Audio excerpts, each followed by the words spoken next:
Bom, bem-vindos a uma outra reunião do grupo de retina do HC da USP. Hoje é dia 9 de maio de 2024 e a gente vai começar a apresentação com um caso clínico, vai ser apresentado pelo Guilherme Fonseca, que é R3. Guilherme? Obrigado, professor. Boa noite a todos. Meu nome é Guilherme Fonseca, sou R3 aqui do serviço. Vou apresentar o caso clínico de hoje. Queria começar agradecendo o professor Sérgio, que me ajudou na elaboração da apresentação, e a doutora Fernanda Dourado, que conduziu o caso. Vamos lá. Então, temos uma paciente de 75 anos, do sexo feminino, branca, que veio ao nosso ambulatório com uma consulta de rotina. Ela já acompanhava que ela fez uma FACO-AO e diagnóstico prévio de DMRI, tendo realizado IVTs prévias em ambos os olhos de Avastin. De história patológica pregressa, ela tem hipertensão arterial sistêmica e é descendente de húngaros, por parte dos dois pais. No exame oftalmológico, no olho direito, ela tinha uma acuidade visual de ponta dedos de 2 metros e no olho esquerdo de 20/200. Pseudofáscia em ambos os olhos, uma pressão intraocular de 12 e a fundoscopia, próximo slide aqui. Aqui temos a fundoscopia, dos dois lados. Vou deixar um pouquinho para vocês verem um pouco e depois a gente vai comentar as alterações.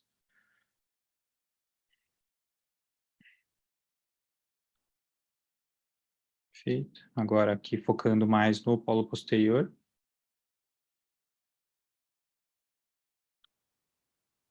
Aqui o head free.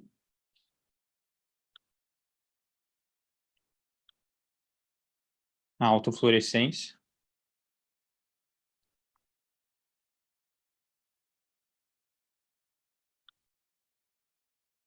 Aqui o vídeo do OCT macular do olho direito.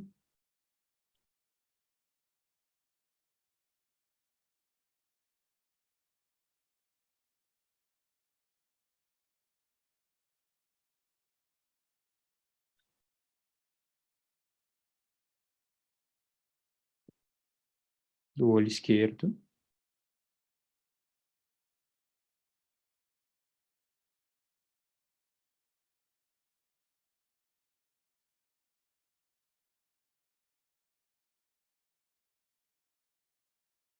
Então, resumo do caso: mulher de 75 anos, acompanhamento por DMRI, FACO-AO e IVTs prévias para Avastin em ambos os olhos. Vamos ao exame. Diagnósticos. Perfeito. Tereza, você quer começar a discutir? Então, a paciente de 75 anos, ela foi tratada por DMRI com bevacizumab, e não tem um quadro tão típico de DMRI, né? Não tem, você Aham, teria que pensar em alguma outra etiologia, né? uhum, Mas porque é muito atípico, né? A coisa que eu mais pensei, assim, que se eu conseguia ver era alguma estria angioide, alguma coisa que dá um quadro mais hemorrágico e pode ser. Mas ela uhum, não tem nada do lado nasal também. E as estrias angioides, em geral, ela dá na mácula, do lado nasal. certo. Então, seria teria que pensar numa distrofia, né? E a DMRI entra como diagnóstico diferencial, mas está bem atípico também. O quadro hemorrágico do olho esquerdo poderia pensar um pouco em PERT, né? Que é Sim, aquela polipoide mais periférica. América. Mas Aham. daí não é comum você ver ela periférica e tão destruído o polo posterior também. Então, é o único comentário que eu posso fazer agora. Tá. Mas eu acho que você lembrou de diagnósticos diferenciais importantes. É que, se ela fosse mais jovem, a gente poderia pensar numa distrofia macular com uma membrana secundária. Isso pode acontecer, né?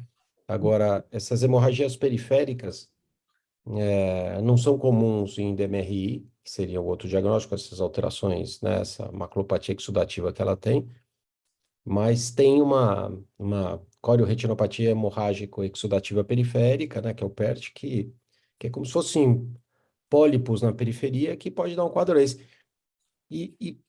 Esses pacientes podem ter drusas também, sabe, Teresa? E imbricar o caso. Você tem pólipo em periferia que sangra e tem drusa no polo posterior, como ela tem. Ela tem depidrusenoide, ela tem atrofia geográfica e as coisas se misturam, né? E a terceira hipótese seria uma estriangioide, que pode dar toda essa alteração no polo posterior, mas não dá hemorragia periférica no equador, né? E a gente vê as linhas da estria, né, das estriações membrana vascular secundária. Se você só vê esse OCT aqui, até lembre estriangioide, tá? Mas se a gente vê o quadro inteiro, a gente falta o aspecto morfológico, tá? Mas ótimo. Fernanda, quando você examinou essa paciente, o que que você pensou inicialmente? Oi, doutor Sérgio. Bom, Hum. inicialmente eu achei que não era DMRI, né? Ela Uhum, vinha com esse diagnóstico, mas o quadro era muito florido, muita exudação, muita hemorragia. Então a gente pensou talvez numa polipoidal, pela uhum, quantidade de hemorragia. uhum, Pensamos em PERT mesmo, foi também uma das hipóteses. E tem uhum, um corte do ACT, eu não sei se o Gui acrescentou, mas nesse olho esquerdo mais temporal, tinha um uhum, descolamento seroso, na verdade um DEP importante, bastante elevado, e um uhum. diagnóstico diferencial importante seria um melanoma, né, de coroide, alguma lesão maligna. Ótimo. Então, foram inicialmente os diagnósticos diferenciais que a gente pensou e pedimos ultrassom para descartar algo mais grave, né? Perfeito. Então, outro diagnóstico diferencial com essas alterações ah, hemorrágicas, mas essa alteração de coloração no equador, você poderia pensar numa tumoração também, né? Ótimo. Cleide, que você pensaria nessa paciente? Eu não sei, eu acho que você perdeu o começo, né? Mas é uma paciente de Não, não, dá para 75 ver. anos. Você viu tudo? Não, não, eu não vi, mas pelo resuminho já dá para ver. Não sei se eu vou comentar, já foi discutido, mas assim, Hum, pela epidemiologia, a idade, não dá para excluir DMRI, mas realmente não encaixa completamente, então a gente tem que pensar nessas distrofias que evoluem com membrana, embora a idade dela também seja meio avançada, tipo SORSB e isso. malácia levantinese, Uhum, e eu acho que PERC é uma hipótese boa, porque ela tem uma membrana, ela tem membrana bilateral e ela tem, estou vendo que agora a Fernanda falou, ela tem descolamento seroso e tem DEPS na periferia. Eu acho uhum, que talvez essa seja a hipótese que mais se encaixa aí. Ela tem um quadro posterior de membrana vascular e tem um quadro periférico no olho esquerdo, de pólipos ou, enfim, pelo menos membrana uhum. neovascular para E, explicar. Eu, assim, estria geóide eu acho que pode ser, mas a gente não vê estria aí é, não tem, não não dá tem. para Mas ver. como diagnóstico diferencial, Sim, para acho que lembrar, né? né. Mas, Cleide, então, para confirmar, para diferenciar uma polipoidal, por exemplo, que ela poderia apresentar, mas a polipoidal não tem tanta atrofia quanto ela tem no olho direito, então acho que é uma imbricação de diagnósticos, talvez mas para confirmar uma polipoidal periférica, né?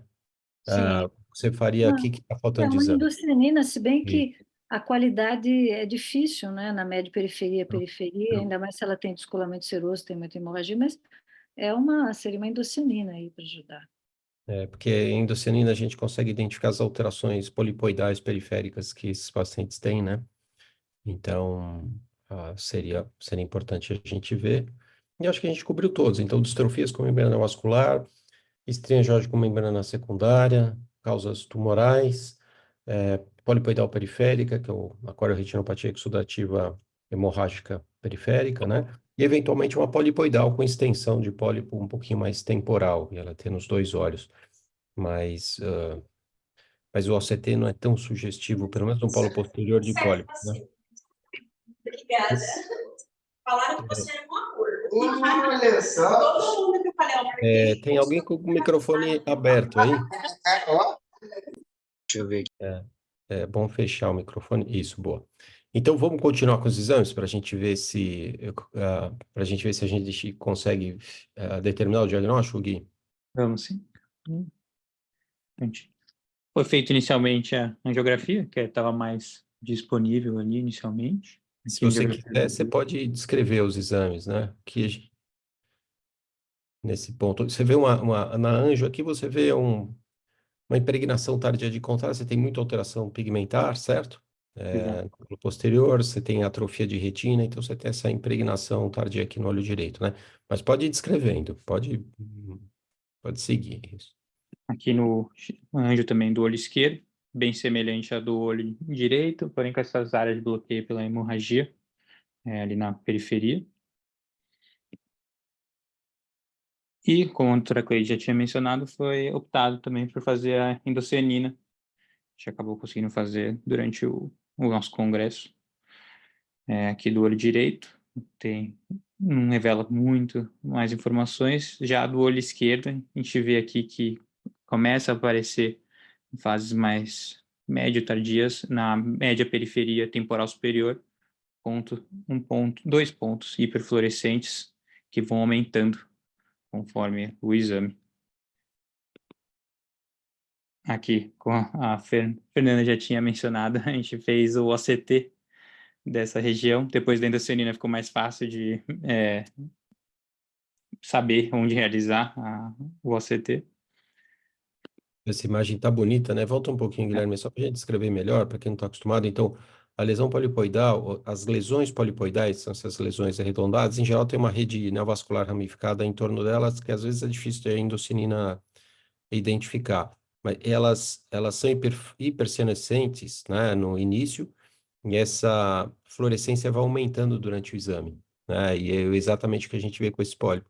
E o OCT corresponde ao corte. Esse corte em verde aí é o OCT aqui do lado e a gente vê um DEP, uma lesão com a borda hiperrefletiva e o centro hiporrefletivo, ou seja, uma lesão polipoidal abaixo do EPR, que é a localização dela mesmo, né? Então ela tem lesões polipoidais na periferia, na média periferia, né, no equador, e foi isso que causou o sangramento dela, né? Certo? Cleide, comentários aí? Não, Tereza? eu fui muito feliz aqui a imagem que pegou Bonita, praticamente o né? sinal do anel, não é? Aqui nesse Aham, corte de aham. OCT inferior aqui. Isso, E o isso, outro sinal que é o DEP chanfrado e ainda com a imagem de hiperrefletiva, que é o sangue em cima. Eu estou isso. Nesse apontando aí os sinais de OCT mas como foi dito, precisou da endocianina para orientar os locais de corte, né? isso. Tereza? Mais nada a acrescentar. Tá. Então, é interessante como o exame e você procurando no exame o que você quer encontrar, a gente fecha o diagnóstico uma polipoidal de média periferia, né, que tem esse nome grande aí, cororetinopatia hemorrágico exudativa periférica, que ela tem a exudação, tem hemorragia, isso é no Equador, né? Então, lembrar disso. E essas lesões foram descritas já há bastante tempo e depois escreveram endocianina e viram que essas lesões eram sugestivas de pólipo mesmo. Tem mais exames aqui, Guilherme? Vai ter aqui. Só Aham. uma coisa, Guilherme, essa paciente era hipertensa, tinha alguma doença vascular sistêmica? É hipertensa, professor. Ah, tá. Faz parte da epidemiologia, né? Uhum. Exato. Não, mais do que para qualquer DMRI. Mulher, idosa, hipertensa. Isso. Então, seguindo, ficamos com a hipótese diagnóstica da cororetinopatia hemorrágica exudativa periférica. Enfim, aí como condutas foi feito o ultrassom para diferencial de melanomas e outros tumores. No olho direito foi optado pela observação, como vamos ver na revisão de literatura, a maioria dos casos acaba sendo essa mesmo a conduta. E no olho direito foi realizada uma injeção de Eylea. No esquerdo, né, Guilherme? Desculpa. Observou o direito e um Eylea no olho esquerdo. Isso. Aqui o ultrassom, tentei pegar o modo A lá no ultrassom com a doutora Vera, mas não conseguiram ali, o nosso aparelho não tem o modo A, eles usam esse modo C, e aí como o corte estava superior, ela não conseguiu colocar, mas enfim, não tem casca, eu vou mencionar mais adiante na revisão de literatura, as diferenciais de ultrassom do melanoma para PET, e nesse caso foi descartado a hipótese de melanoma. Na fundoscopia do olho esquerdo, então, após o Eylea, vimos uma diminuição dessas hemorragias e um pouco da melhora da visão, de 20/200 para 20/125, que também é explicado aqui pelo OCT, com uma diminuição importante do líquido subretiniano. E um aplanamento do DEP também, né? Uhum. Vê que, né, aí a impressão tem muita alteração, então é difícil a gente ver exatamente, teria que ter uma imagem um pouquinho maior, mas parece que a altura do DEP aplanou também, que é típico de pós-tratamento, né? E aqui o ideal é fazer um tratar e estender, que seria um modo de acompanhar essa paciente, certo, Tereza, Cleide? Sim. Eu acho que foi bem indicado, né? Porque estava estudando em fase oxidativa e hemorrágica, e eu acho que eu continuaria também em tratar e estender. Tá. Então, isso a gente trata a região macular. Na periferia, vocês tratariam de uma forma diferente? Porque imagina se ela continua sangrando na periferia, que deve continuar com os pólipos, e para ficar injetando em periferia, para tratar uma condição, né, que não afete a visão, né? É complicado, né? O custo é alto. Vocês indicariam, na falta do PDT, que seria o tratamento de excelência, mesmo nas lesões no Equador, vocês fariam laser, fotocoagulação? Eu Sobre esse... faria. Assim que estiver bem plano, com pouca hemorragia, eu faria o laser. Quando tem aquele tanto de sangue, não. Porque daí você destrói muita Isso. coisa que você não quer coagular. Isso. Mas assim que tivesse com menos sangue, se fosse possível repetir o angiograma com endocianina para confirmar que eles estão perfundidos, eu faria. Perfeito. Eu também. Fotocoagulação. E você também, né, Cleide?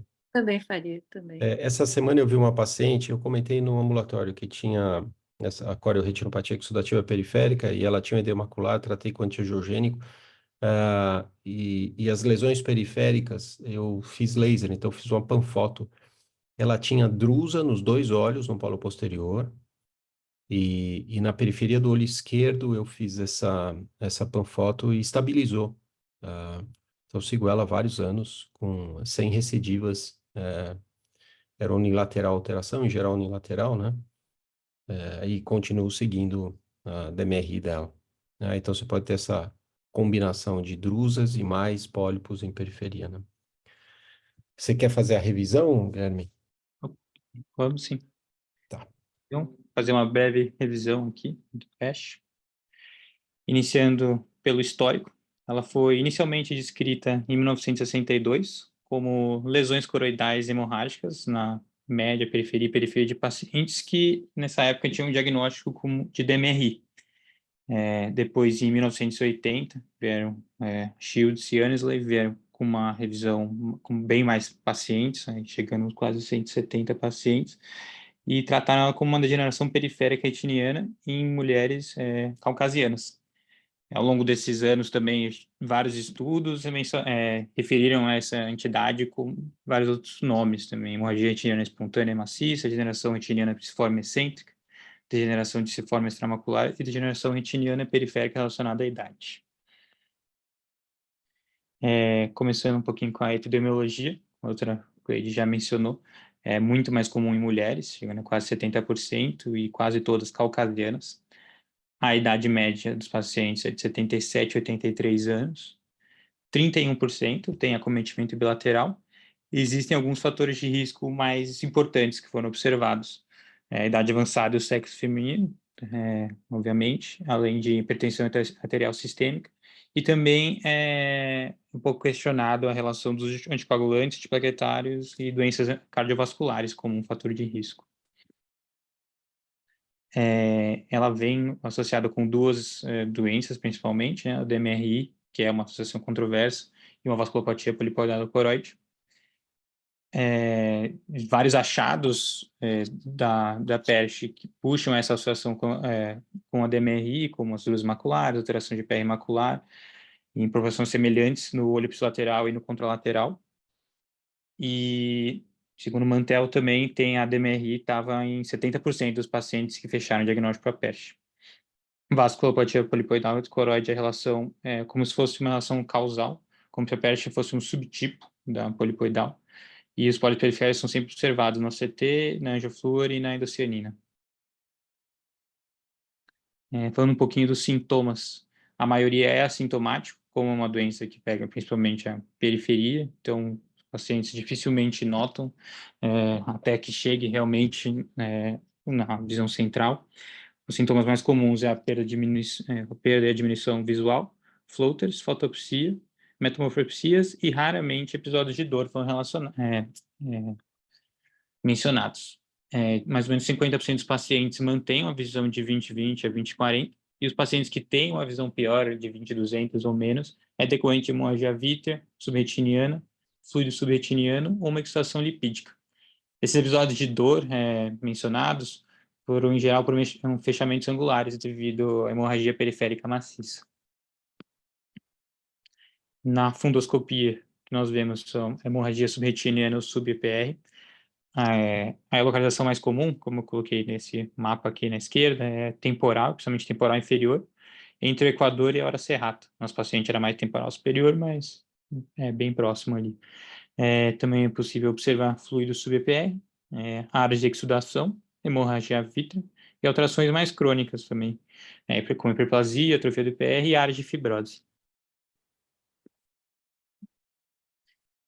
No ultrassom, aqui que eu tinha mencionado anteriormente, a importância do ultrassom é a caracterização da lesão e no diagnóstico diferencial, principalmente com outros tumores como melanoma.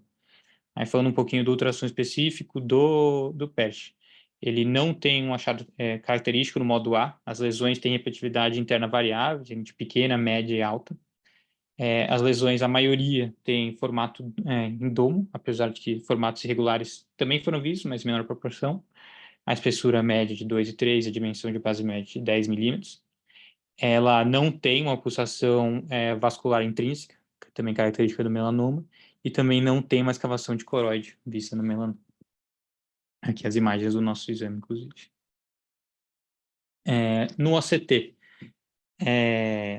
nem a gente mencionou no nosso caso, essas alterações típicas da PET, elas em geral não estão muito no polo posterior, então o OCT muitas vezes ele não capta elas. Quando a gente acha, os principais achados são DEPs, alterações do EPR na região macular, cicatrizes e fluido subretiniano. Ele é importante, às vezes ele não dá o diagnóstico, mas ele é importante para o segmento, para avaliar a extensão de exudação para FOV, só que é dificultado quando o paciente tem hemorragia vítrea. A espessura coroidal progressiva também pode ser observada na direção à periferia temporal. E o OCT também é muito usado para a gente considerar o tratamento anti-VEGF ou laser baseado nos achados dele, que nem foi feito no nosso caso. Passando para os exames de angiografia, tanto a endocianina, como pensando uma variante da polipoidal, acaba sendo mais útil, mas também a angioflúor tem sua importância. Os principais achados são áreas de bloqueio, principalmente pelas hemorragias, e defeitos em janela, pelas atrofias do epitélio pigmentado. E na endocianina tem lesões hipofluorescentes, semelhantes ao pólipo, igual vimos no nosso paciente, e uma vasculatura coroidal anormal. Agora passando um pouquinho para os diagnósticos diferenciais, como já mencionado várias vezes aqui na nossa aula, o principal deles é o melanoma de coroide, que a gente tem que descartar toda vez que a gente chega no caso, apesar de não ser típico, é importante. No slide seguinte eu vou mostrar uma tabelinha bem clássica com características de cada um para diferenciar. E também, pensando em outros tumores, um tumor vasoproliferativo também você tem que colocar no nosso leque. Então, pensando um pouquinho no diferencial entre o PERT e o melanoma. No PERT vai ser mulheres de 77 a 83 anos, enquanto no melanoma são homens um pouco mais jovens, de 59 a 62. A localização de temporal, entre equador e hora serrata, na maioria dos pacientes, e menos de metade bilateral, porém tem uma parte importante. E no melanoma, a maior parte está no polo posterior e, em geral, é unilateral. O ultrassom, já mencionei as características do PERT, do melanoma vai ter uma baixa refletividade interna, baixa e média refletividade interna, tem escavação coroidal, tem um fluxo vascular intrínseco importante e causa também uma sombra na gordura orbitária. Na angioflúor, são as alterações já mencionadas, que no melanoma o mais importante é a dupla circulação. Alguns outros diagnósticos diferenciais, a vitroretinopatia exudativa familiar. Também podemos pensar em Coates, lesão metatática, hemangioma capilar, marcaneurismas, SORB, que eu não mencionei aqui, mas o Traclade também mencionou, e na época foi pensar, ainda mais o paciente tinha esse antecedente de pais húngaros. E agora passando no final aqui para o tratamento, a maioria é observação, quase 90% tem estabilização e regressão das lesões, que acabam atrofiando ou fibrosando nas regiões acometidas. Quando tem acometimento foveal com hemorragia ou fluido subretiniano, a gente pode entrar com anti-VEGF para melhorar a visão do paciente. Quando na periferia, o Dr. Sérgio comentou, a gente pode fazer laser, PDT ou crioterapia para evitar a recorrência dessas exudações. E caso o paciente apresente uma HV persistente, a conduta pode ser cirúrgica. Aqui algumas referências. Muito obrigado. Ótimo, Guilherme. Parabéns, excelente. Muito bem. Então, revisto aí, PET, né? E ótimo. Se alguém tiver alguma pergunta, alguma coisa e não tiver o microfone aberto, é só fazer pelo chat aqui, a gente responde, tá? Ou encaminha a pergunta. Eu acho que pode compartilhar. E aí o Thiago Alcântara, que é R3, vai apresentar a imagem da semana, certo, Thiago? Professor, vou apresentar aqui. Tá. Todos vendo? Sim. Perfeito. Então, já vou colocar a imagem aqui. Essa é a imagem da semana, pessoal. Boa noite a todos. Aqui é um breve contexto do caso. É um homem, 33 anos, tem uma queixa de duração de uma visão embaçada e escotoma de forma súbita após um trauma ocular. Então, Cleide e Tereza, quais os diferenciais desse tipo de lesão? Parece que ele teve uma hemorragia. Pode falar. Não, essa cor esbranquiçada da retina, assim, não sei se estou vendo direito, parece o Belling, né? Agora, essa hemorragia temporal pode ser secundária a uma ruptura de coroide. E Ótimo. na mácula tem um sangue subretiniano aí, que pode ter migrado dessa ruptura, pode ter uma ruptura na mácula. Ou parece, na mácula, Ah. tem a mesma cor da célula. É que essa cor parece amarelada, não esbranquiçada, né? Não sei o que é artefato fotográfico, não é a cor real, mas Uhum. eu achei que era retiniano, não sangue, entendeu? Eu achei que era retina que tivesse branca mesmo. Tá. Então, ó, é uma hipótese essa. Algum outro diferencial aqui? Alguém pensa em alguma coisa a mais? Eu pensei que era um sangue mesmo que já está despigmentando, fibrosando, tanto na mácula como... Subretiniano.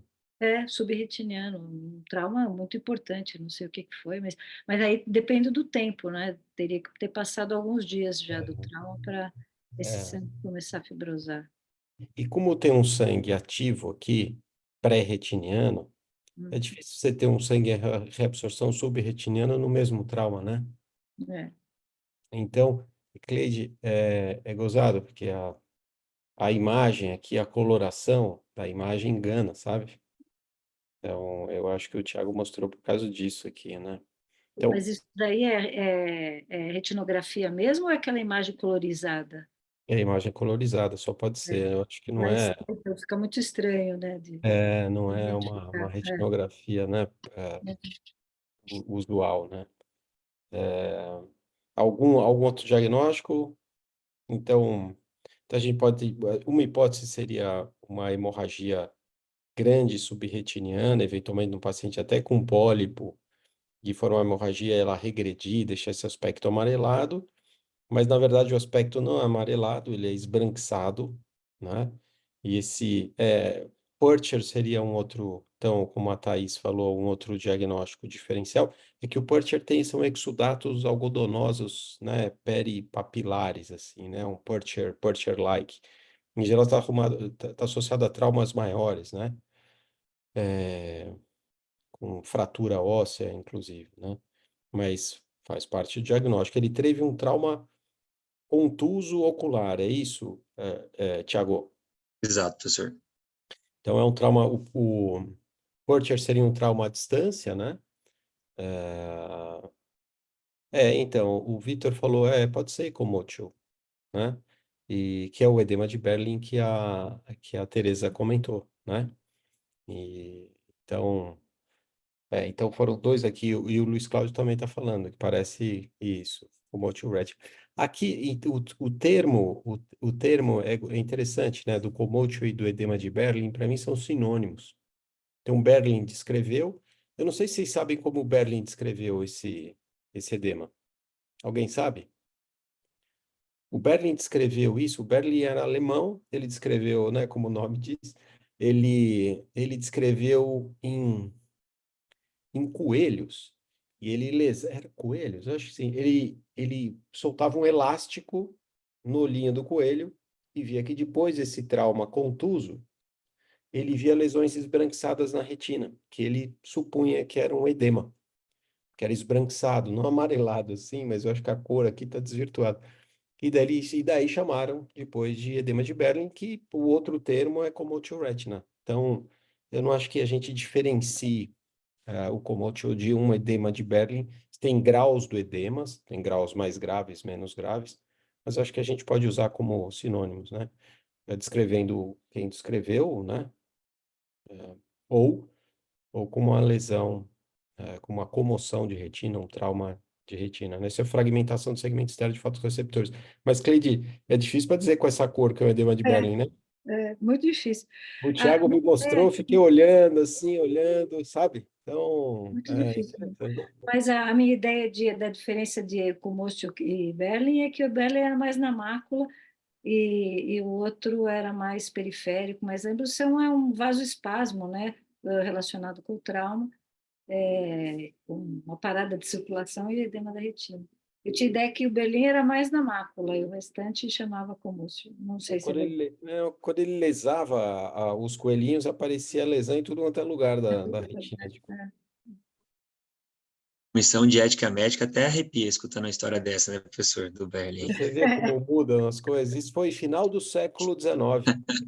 Mas pode ser que seja Ave com Maria. sedação, né? Com sedação. O coelho sedado. Vamos deixar Não. assim.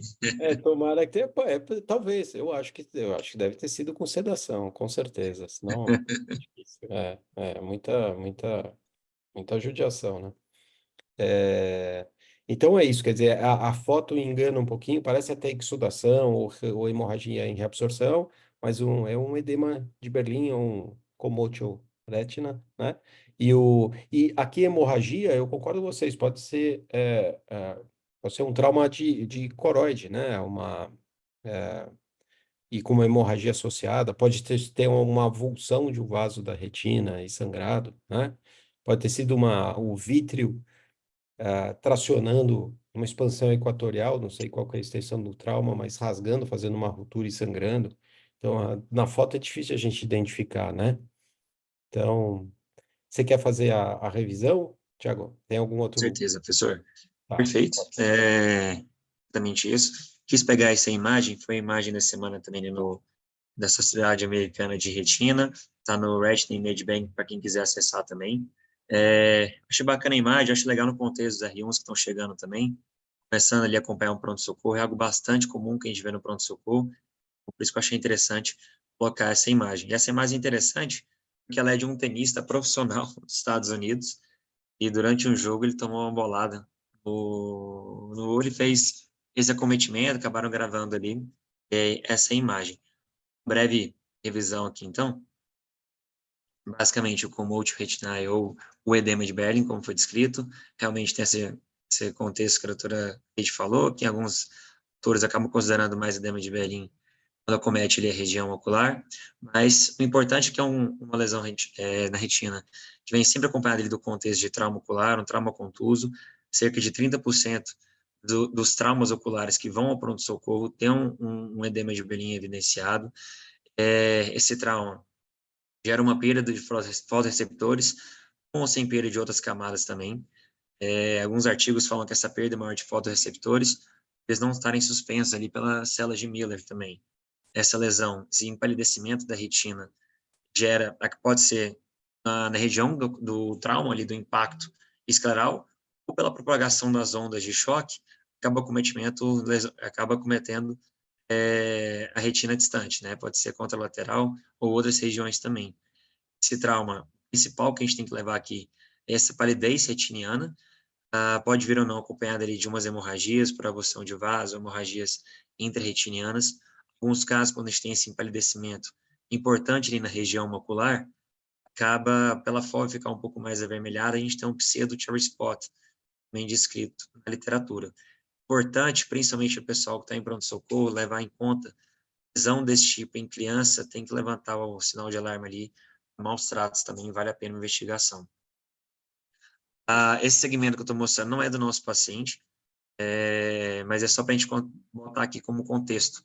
O principal exame que a gente tem de propedêutica armada para seguir essas lesões é o OCT.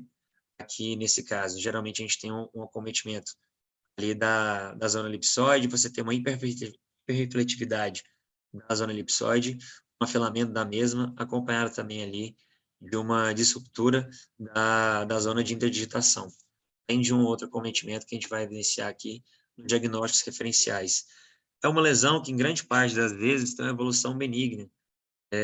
Mais de 80% dos casos acaba evoluindo de forma positiva, depois de 3 a 6 semanas, você tem uma diminuição do edema, você tem uma melhora, uma organização maior dessas camadas acometidas e uma melhora da acuidade visual com o tempo. Alguns casos que não evoluem bem, essas 6 semanas aí, acabam com uma grande chance de ter uma evolução desfavorável, uma baixa de acuidade permanente, basicamente. Alguns autores totalmente off-label como tratamento falam que nesses casos que você não teve uma boa evolução depois de várias semanas, eles fazem uma dose alta de corticoide intravenoso. Isso é extremamente off-label, basicamente o tratamento é um segmento clínico e próximo ali, oftalmologista, principalmente visando aqui essas complicações que a gente vai falar. Lembrando que nos casos que você tem uma hemorragia vítrea associada e não consegue ter uma boa visualização da retina, o ultrassom ocular acaba sendo uma arma importante. Alguns diagnósticos diferenciais aqui podem vir ou não associados ao próprio quadro do edema de Berlim, o buraco de mácula traumático, a rotura de coroide, que inclusive naquele caso, ali mais temporal na imagem, tinha uma lesão de coroide que também evidenciava uma rotura, além das hemorragias descritas. A retinopatia de Purge também foi comentada aqui, a cororetinite esclopetária e o próprio descolamento de retina, que a gente tem que ficar acompanhando, porque não só podem estar associados, como são diagnósticos diferenciais, como podem estar associados a um quadro de comotion. Basicamente era isso, muito obrigado, e aqui embaixo estão as referências que eu usei. Ótimo, Thiago. Obrigado, excelente. Muito bom. E aí a gente vai continuar, então, com o artigo. O artigo é super interessante, a Lia, que é R2, vai apresentar. O artigo, eu acho que é a melhor revisão de polipoidal que eu li nos últimos anos. A autora é Cheung, é das Filipinas, ela é uma baita autora de artigos espetaculares, então vale a pena ler. E a Lia vai fazer, pode compartilhar, Lia. A Lia vai fazer uma revisão desse artigo. Eu pedi para ela fazer uma revisão breve, que o artigo tem muito detalhes de história de evolução do diagnóstico e tratamento da polipoidal. Um artigo espetacular, não dá para não ler, tá? E, Lia, então, pode dissecar o artigo aí para gente, por favor. Boa noite a todos. O meu nome é Lia Zumblick, eu sou residente de segundo ano aqui do serviço e eu vou apresentar o artigo da semana. Os meus agradecimentos ao professor Sérgio Pimentel pela escolha do artigo e pela contribuição na elaboração dos slides. Esse artigo, como o professor Sérgio comentou, ele é uma revisão de literatura intitulado Neovascularização macular e vasculopatia polipoidal da coroide. Aborda as variações fenotípicas, os mecanismos patogênicos e as implicações no manejo. Ele foi publicado na revista AI agora em 2024. Para fins didáticos, a gente dividiu o artigo nesses 4 tópicos, que são abordados pela autora no decorrer da revisão dela, que seria a polipoidal como um subtipo de DMRI, o papel da monoterapia com anti-VEGF na primeira linha do tratamento, o papel do OCT no diagnóstico, e, por fim, a relação da PAC coroide na patogênese dessa doença. A primeira descrição da polipoidal ela é de 1990, como um nódulo subretinano alaranjado, geralmente em pacientes mais jovens do que daqueles com DMR clássica, e com uma maior prevalência entre os homens e principalmente entre os asiáticos. A presença de drusas nesses pacientes ela era menos comum do que naqueles pacientes com DMRI, e alguns pacientes tinham um histórico de ter tido uma central serosa prévia. Quando a gente considera os pacientes com DMRI exudativa, a prevalência de polipoidal nesses pacientes ela é de 60% em asiáticos, contra 20% em populações não asiáticas. Em relação aos exames contrastados, na angiografia com fluoresceína, a polipoidal ela apresenta um padrão oculto de vazamento, que não permite diferenciar ela de uma membrana neovascular tipo 1. Por isso, a importância da endocianina como exame padrão ouro. Nesse exame, o pólipo ele aparece como um nódulo hiperfluorescente nas fases mais precoces, que aumenta com a fluorescência nas fases intermediárias e termina com pooling nas fases finais. Associada a esse pólipo, tem a presença de uma rede neovascular ramificada, que ela é melhor visualizada pelo CSLO associado à endocianina. A história natural da polipoidal é um pouco mais variável do que a da MRI clássica, sendo que alguns olhos apresentam um prognóstico mais benigno, com evolução espontânea, enquanto que outros olhos têm propensão a ter mais sangramentos, tanto intra, quanto subretiniano, quanto hemorragia vítrea mesmo, né? E o tratamento inicial da polipoidal, ele era feito com PDT, e objetivava a resolução da hemorragia com o fechamento do pólipo. Só que em 2006, os estudos Marina e Anchor, eles nos mostraram que a terapia com anti-VEGF ela era superior ao PDT. Isso, primeiramente, nos olhos com a forma de DMRI clássica, né? Até que em 2012, com o estudo Everest 1, a gente tem o primeiro estudo que usa anti-VEGF para polipoidal. Ele foi um estudo com 3 braços e testou o PDT isolado, o PDT associado com ranibizumab e o ranibizumab isolado. Quando ele estudou como desfecho o fechamento do pólipo, o anti-VEGF isolado acabou tendo resultados piores do que a terapia combinada. E por hora, a polipoidal ela continuou sendo classificada como uma entidade diferente da DMRI e se reforçou a ideia de ter que fazer endocianina em todo mundo e de ter que tratar com PDT. No entanto, com o passar do tempo, com os avanços em genotipagem, eles permitiram que a gente encontrasse fatores de risco genético similares entre essas duas entidades, e principalmente com o advento do OCT, foi possível perceber a similaridade entre a rede vascular ramificada da polipoidal e a membrana neovascular tipo 1. E que essa rede, na verdade, rede neovascular, né? Na verdade, ela não estava na coroide, e sim estava entre EPR e BRU. Assim como a membrana neovascular tipo 1. Então, ela era, sim, um subtipo de DMRI, só que um pouco menos exudativa. Já em 2017, a gente teve o Everest 2, que teve o maior tempo de segmento do que o Everest 1 e um N maior também, fazendo a comparação do ranibizumab combinado com PDT e do ranibizumab isolado. Esse estudo ele ainda demonstrou superioridade do tratamento combinado, até que no mesmo ano saiu o estudo Planet, que testou o aflibercept e foi o estudo que finalmente demonstrou que não havia superioridade do tratamento com monoterapia em relação ao tratamento combinado. Foi a partir daí que os guidelines começaram a colocar a monoterapia como um tratamento aceitável para a primeira linha, assim como um tratamento combinado com PDT. Depois disso, ainda tiveram vários outros estudos, como Rock e Harrier, mostrando que o brolucizumab também não era inferior ao aflibercept, além do estudo Pulsar, que testou diferentes doses do aflibercept, demonstrando ganho similar na acuidade visual com o uso de 8 mg no intervalo de 12 semanas, ou com 12 mg no intervalo de 8 semanas. E o que esses estudos trouxeram também de diferente é a ideia de que a retina seca ela é mais importante do que o desaparecimento do pólipo na endocianina, e que a gente consegue bons desfechos na presença do pólipo desde que ele não esteja exudando. E o tratamento, que antes era voltado para uma terapia oclusiva, ablativa, com foco no desaparecimento angiográfico do pólipo, passou a ser um tratamento focado no controle da doença com OCT, objetivando o desfecho visual, né? Partindo para o terceiro tópico, a respeito do papel do OCT no diagnóstico da polipoidal, lá na Ásia, devido à alta prevalência da polipoidal, eles acabam fazendo endocianina em todos os casos iniciais de DMRI. Só que esse é um exame que pode não estar disponível, né, em centros menores. Além disso, a gente tem que lembrar que nas populações não asiáticas, a prevalência da polipoidal é de 1 a cada 5 casos, né? Então, é nesse contexto que surgem os critérios diagnósticos não dependentes da endocianina, A Sociedade de Imagem Ocular Asiática, ela estabeleceu 3 critérios maiores, que seriam a elevação complexa do EPR no CT face, o DEP em polegar e a lesão anelar sob EPR. Os estudos demonstraram que, combinados, esses critérios ele tem um valor preditivo positivo de 0,93 e um valor preditivo negativo de 0,68.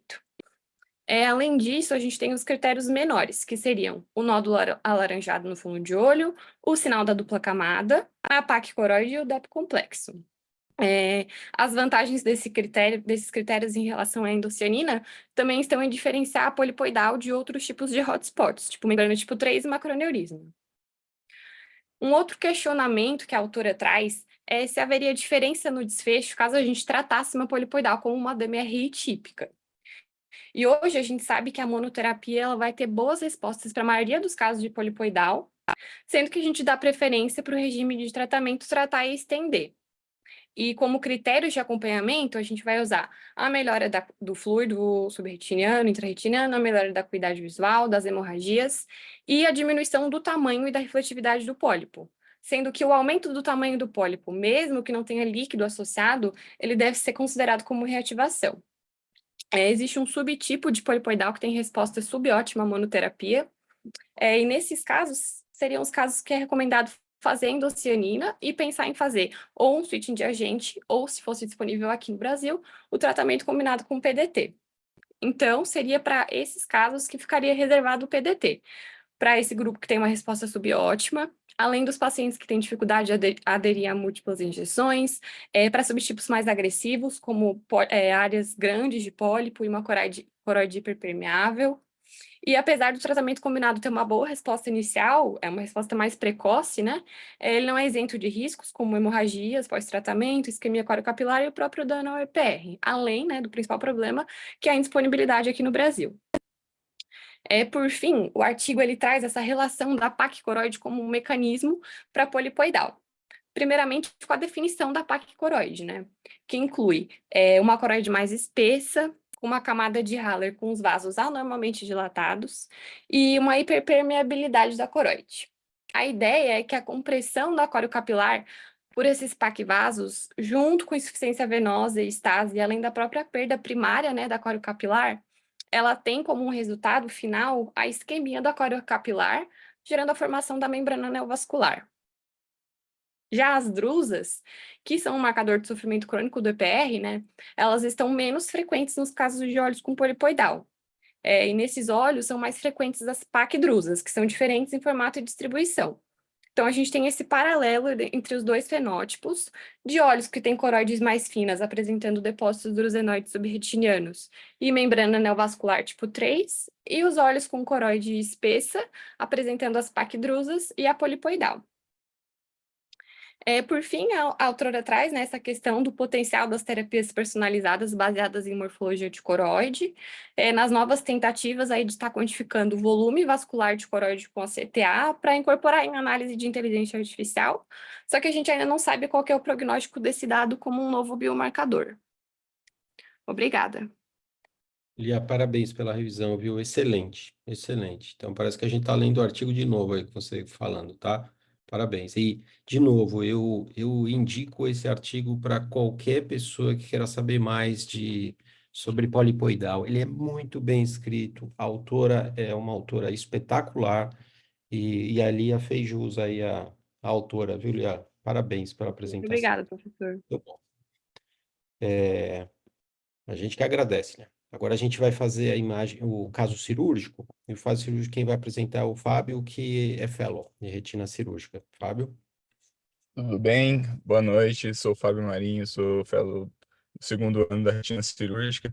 Primeiramente, gostaria de agradecer ao professor Sérgio Pimentel pela orientação no caso, Dr. Leandro Cabral pela orientação e na indicação cirúrgica, Dr. Rony Prete e a doutora Lorena Lago pelo caso a seguir. Dando sequência, o caso cirúrgico é de um paciente do sexo masculino de 36 anos que deu entrada no nosso pronto-socorro com queixa de baixa acuidade visual do olho esquerdo há um dia depois de um trauma contuso. Ele se apresentava com a acuidade visual de conta-dedos a 1 metro, uma pressão intraocular de 18 e na biomicroscopia não tinha nenhuma alteração no segmento anterior.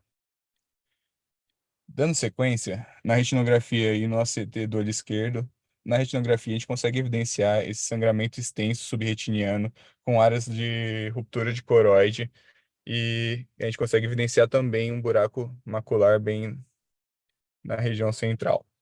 Com o ACT, conseguimos evidenciar melhor essas alterações, com essa hemorragia bem extensa, e com corte bem na região foveal, a gente consegue ver que o buraco tinha cerca de 475 micras, com esse sangramento subretiniano. Bom, agora eu gostaria de abrir para discussões diante desse paciente do sexo masculino, de 36 anos, com essa baixa acuidade visual e essa retinografia. Qual técnica seria indicada para o caso? Algumas especificações e cuidados no intraoperatório desse paciente, e se for realizar o peeling da membrana limitante devido ao buraco, se teria alguma técnica específica para o caso. Perfeito, perfeito. O Thiago, coloca o Paulo Zantucci como anfitrião também, para ele comentar o caso. Teresa, você quer comentar inicialmente? Então, Então, o buraco traumático, a gente poderia, se fosse apenas o buraco, né, poderia observar. sim, Alguns podem fechar espontaneamente, então a gente observa o buraco traumático pelo menos um período. Agora, com esse tanto de sangue que tem embaixo da retina, aí a maior urgência aí não é o buraco, é você mobilizar esse tanto de sangue que está na mácula, porque quando ele se organizar, ele vai destruir todos os fotorreceptores, né? Então, eu acho que a maior urgência aí é a mobilização desse sangue, concordo com você. né? Quer dizer, você Então, tem que... agora, o que eu faço antes e como? Aí tem que dar uma pensada. Tá. Zantucci, você quer comentar? Oi, boa noite a todos. Eu concordo com a doutora Tereza, eu acho que o buraco traumático algumas vezes fecha, porém com essa hemorragia submaciça, eu acho que eu não esperaria muito, eu possivelmente entraria e talvez fizesse aí um TPA sub, nesse caso, e aí tentaria já fazer um peeling e deixaria com gás. Eu acho que tá uma visão baixa e o prognóstico ele vai diminuindo com o passar do tempo. Eu acho que eu interviria dessa forma. Tá, agora, então você entraria, primeiro você drenaria o sangue em TPA, tá? E depois de fazer o TPA, provavelmente a gente tem que corar a limitante.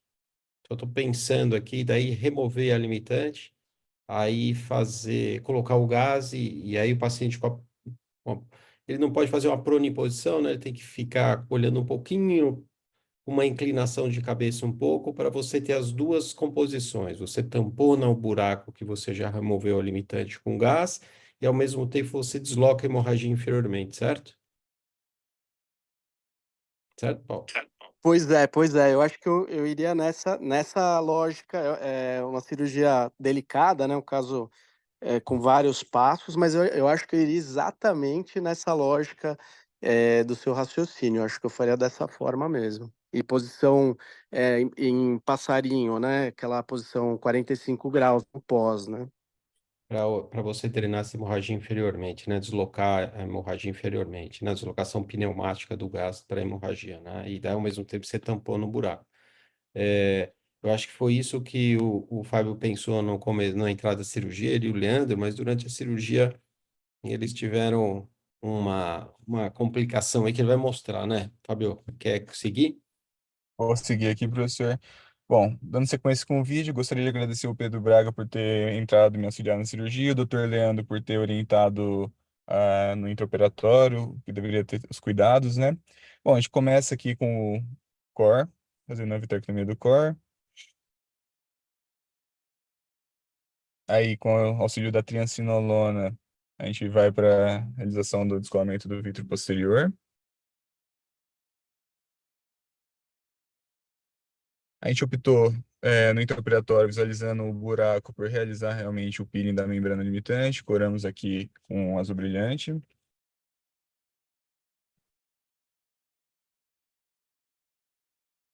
retiramos a limitante interna, e aí a gente consegue evidenciar que com a atração da retirada da membrana limitante, começa a realizar uma drenagem desse sangramento subretiniano, tá?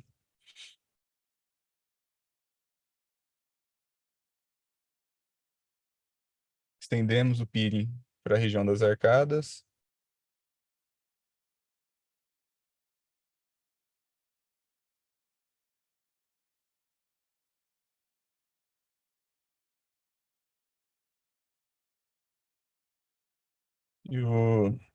Agora a gente vai colocar o Perflur para proteger a região macular, conforme orientado, para a gente não ter uma drenagem desse sangue subretiniano pelo buraco durante a injeção do TPA.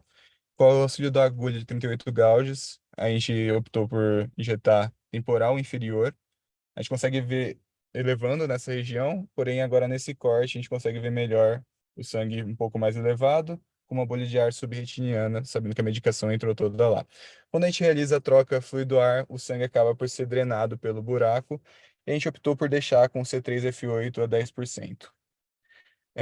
Com o mês de pós-operatório da vitrectomia com peeling, a gente consegue evidenciar na retinografia essa extensa área de fibrose da ruptura de coroide, e devido a essa fibrose aconteceu uma tração e o buraco não se fechou, inclusive aparentou ser um buraco maior, né, com mais de 800 micras de base interna e mais de 900 de base externa.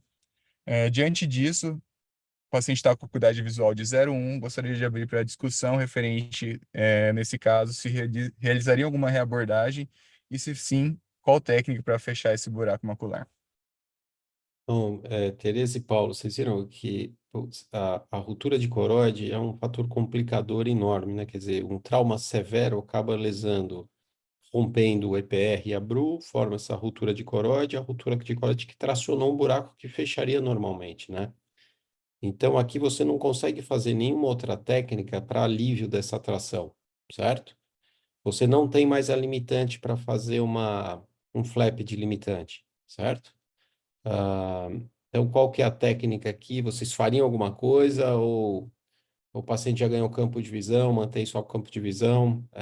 Tem alguma forma de melhorar esse 20/100 de visão, 20/200 de visão dele? Antes eu queria comentar que eu acho que o grande aumento aí não é só pela cicatrização da ruptura de coroide, mas também o tanto de sangue que ficou saindo pelo buraco, ele ampliou, eu acho, certo? Eu acho que foi uma complicação importante durante a cirurgia, porque saiu sangue pelo buraco, dava para ver durante a cirurgia. Eu acho que eu teria feito o deslocamento do sangue só na primeira vitrectomia. Qual que é a sua opinião, Pimentel? Então, Teresa, eu acho que a ruptura que tracionou isso, sabe? Eu já operei, Mas por exemplo. na primeira cirurgia você faria já com peeling? Eu já abordaria o buraco mesmo? Eu comentei com o Fábio, eu acho que se fosse um buraco muito pequeno, eu só drenaria e observaria. Um buraco de 450 traumático é diferente o prognóstico é diferente de buraco idiopático, né? Com uma ruptura do lado, talvez o que eu fizesse um flap de membrana limitante para cobrir esse buraco, entendeu? Aí mesmo que ele fosse tracionado, eu acho que teria o flap em cima fechando o buraco, mas eu acho que o prognóstico desses buracos, Teresa, é ruim. Eu não acho que o sangue, eu discordo parcialmente de você, eu não acho que o sangue que foi drenado pelo buraco teve problema. Recentemente eu fiz uma cirurgia, Teresa, de um descolamento de retina com buraco macular associado. Tinha 3 semanas de duração. E eu vi pelo OCT, tinha um buraco macular, aí eu assentei a retina, o polo posterior com perflu e fiz a dissecção da membrana limitante interna sob perflu. Depois que eu drenei, eu não consegui aspirar todo o líquido subretiniano do buraco pela ruptura, e sobrou líquido no polo posterior. E eu queria deixar a retina seca. Então, a contragosto, eu aspirei o fluido que estava acumulado no polo posterior com o vitreófago longe do buraco, mas aspirei lentamente por lá, que eu não queria fazer no início, mas não tinha outra solução. E o paciente colou, o buraco está fechado, tá? Ele não tinha um Certo. prognóstico tão bom, porque eu tinha 3 semanas de duração do descolamento de retina, mas hoje ele está com 50 parcial de visão, tá? Para um descolamento de 3 semanas de duração, acho que está razoável, o buraco fechado. Então, eu não sei se o sangue passando pelo buraco acaba lesando o fotorreceptor, sabe? Ele acumulado lá, ele lesa, mas você aspirando, ele saindo por lá, talvez, não sei se isso é um fator de agravamento ou de alargamento do buraco, mas eu acho que a cicatriz, ela traciona mesmo, sabe? Então, eu acho que ela repuxa, ela encurta a retina. E eu acho que agora, nesse ponto, se você quiser fechar o buraco sem a limitante, você tem que fazer um transplante de retina aí. Pegar a retina lá temporal superior e colocar. Eu não acho, eu sugeri isso para o Fábio, a gente discutiu antes.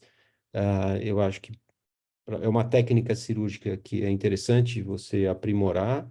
Eu acho que funcionalmente, talvez ele ganhe uma linha de visão, eventualmente, no máximo 2 linhas, mas eu acho que a única forma de você fechar esse buraco agora, um buraco grande, borda reta, eu acho que você tem que fazer um transplante de retina, eu acho que é a única forma. Pegar a limitante, aí você não consegue, a limitante vai estar solta, ela tem uma chance grande de não fixar. Membrana amniótica é difícil também, tecnicamente, para você deixar. Então, é um caso extremo agora, sabe? Eu E eu acho que 0,1 tá ótimo para esse buraco, porque olha a retina externa do lado temporal, não tem nada de retina externa no lado temporal. do Tem lado retina externa do lado nasal do nasal tem. buraco, e é por onde ele está vendo o 0,1, entendeu?